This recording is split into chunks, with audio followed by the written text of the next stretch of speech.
want to talk about the gift card heists that are happening right now, if you will. Gift cards have basically become anonymous cash, but there's one fatal flaw. The PIN and barcode are sitting in public a lot of times, just waiting for somebody who has all day and zero morals. And you see that it kind of becomes a two-part trick. Attackers capture the card info while it's on the rack, right? Mhm. While before it's ever been purchased. And then the moment it's activated, they drain it instantly.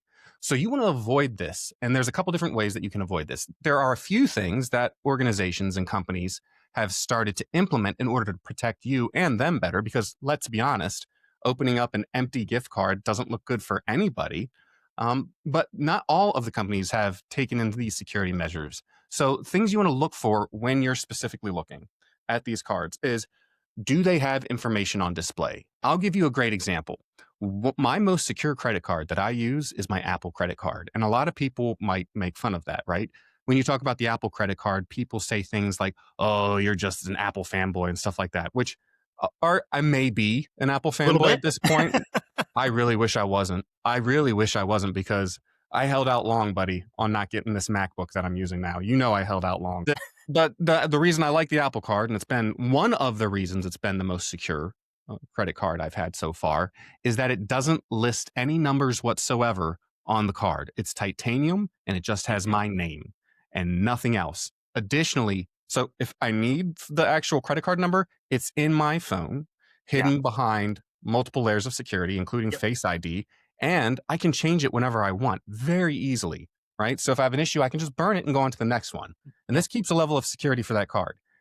Take this same mentality to when you are purchasing gift cards. And that's why I recommend you can buy gift cards online from the actual company themselves directly. Mhm. This is by far, and don't get me wrong, there's still ways to intercept that. There's still ways for a Yes. determined hacker who wants to go after you specifically to intercept that.